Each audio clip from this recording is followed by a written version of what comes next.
28 October 2025 ನಾವಿಲ್ಲಿ ಮಾನ್ಯ ಆಯುಕ್ತರು ಹುಬ್ಳಿ ಧಾರವಾಡ ಮಹಾನಗರ ಪಾಲಿಕೆ ಹಿಂದುಗಡೆ ಸುಲಭ ಶೌಚಾಲಯದಲ್ಲಿದ್ದೀವಿ. ಇಲ್ಲಿ ಪರಿಸ್ಥಿತಿ ನೋಡ್ರಿ ಎಷ್ಟು ಗಲೀಜಾಗಿದೆ. ಕಾಲ್ ಮಡಿ ಹೊಯ್ಯಾಕ ತೊಂದ್ರಿ ಅಂದ್ರಿ ಜನಕ್ಕೆ ಎಲ್ಲಾ ಆಸ್ಪತ್ರೆ ಮಾಡಾಕ ಬರಾಕ ಆಗಿಲ್ಲ. ಆ ನಮೂನೆ ಆಗೈತ್ರಿ ಅದು. ನೋಡ್ರಿ ಇಲ್ಲಿ ಮಹಿಳೆಯರ ಹಂಗೆ ಹೋಗ್ಬೇಕು, ಪುರುಷರ ಹಂಗೆ ಹೋಗ್ಬೇಕು.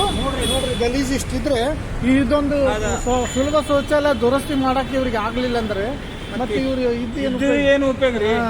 ಈಗ ಕೂಡಲೇ ನಾವು 8 ದಿನದೊಳಗೆ, ಇವತ್ತು 28ರಿಂದ 8 ದಿನದೊಳಗೆ ಇದು ಶೌಚಾಲಯ, ಸುಲಭ ಶೌಚಾಲಯ ಮಾನ್ಯ ಆಯುಕ್ತರು ಹುಬ್ಳಿ ಧಾರವಾಡ ಮಹಾನಗರ ಪಾಲಿಕೆ ಹಿಂದ್ಗಡೆ ಕುಸಗಲ್ ರೋಡ್ ಇದನ್ನು ಕೂಡಲೇ ಸ್ವಚ್ಛ ಮಾಡಬೇಕಂತ ಈ ಮೂಲಕ ಮನವಿ ಮಾಡ್ತಾ 28 ಅಕ್ಟೋಬರ್ 2025 ಮಾನ್ಯ ಆಯುಕ್ತರು ಹುಬ್ಳಿ ಧಾರವಾಡ ಮಹಾನಗರ ಪಾಲಿಕೆ ಹಿಂದಿನ ಗೇಟಿನ ಇದು ಕಸದ ವ್ಯವಸ್ಥೆ.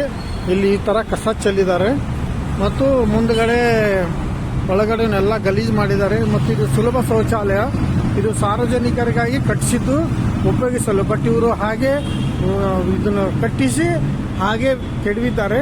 ಇದನ್ನು ಯಾರು ಮಹಿಳೆಯರು ಉಪಯೋಗ ಮಾಡೋಕ್ಕಾಗ್ತಾ ಇಲ್ಲ, ಪುರುಷರು ಉಪಯೋಗ ಮಾಡಲು ಆಗ್ತಾ ಇಲ್ಲ. ಕೂಡಲೇ ಹುಬ್ಬಳ್ಳಿ ಪಾಲಿಕೆ ಆಯುಕ್ತರು ಕೂಡಲೇ ಇದನ್ನು ಸ್ವಚ್ಛ ಮಾಡಿ ಸಾರ್ವಜನಿಕರಿಗೆ ಅವಕಾಶ ಮಾಡಿಕೊಡ್ಬೇಕಂತ ಈ ಮೂಲಕ ಹೇಳಕ್ಕೆ ಇಚ್ಛೆ ಪಡ್ತೀನಿ. ಇಲ್ಲದಿದ್ದರೆ 8 ದಿನದೊಳಗೆ ನಾವು ಎಲ್ಲರೂ ಸಹಯೋಗದಲ್ಲಿ ಇದನ್ನು ದುರಸ್ತಿ ಮಾಡಿ ಸಾರ್ವಜನಿಕ ಅವಕಾಶ ಕೊಡಲು ನಾವು ಈ ಮೂಲಕ ಹೇಳಲು ಇಚ್ಛೆ ಪಡುತ್ತೇವೆ. ಇವರು ಏನು ಉಪಯೋಗ ರೀ? ಈಗ ಕೂಡಲೇ ನಾವು 8 ದಿನದೊಳಗೆ, ಇವತ್ತು 28ರಿಂದ 8 ದಿನದೊಳಗೆ ಇದು ಶೌಚಾಲಯ, ಸುಲಭ ಶೌಚಾಲಯ ಮಾನ್ಯ ಆಯುಕ್ತರು ಹುಬ್ಳಿ ಧಾರವಾಡ ಮಹಾನಗರ ಪಾಲಿಕೆ ಹಿಂದ್ಗಡೆ ಕುಸಗಲ್ ರೋಡ್ ಇದನ್ನು ಕೂಡಲೇ ಸ್ವಚ್ಛ ಮಾಡಬೇಕಂತ ಈ ಮೂಲಕ ಮನವಿ ಮಾಡ್ತಾ ಇದ್ದೀವಿ. ಇಲ್ಲದಿದ್ದರೆ ನಾವೆಲ್ಲರೂ ಕೂಡಿ ಹೋರಾಟ ಮಾಡ್ತೀವಿ. Thank you.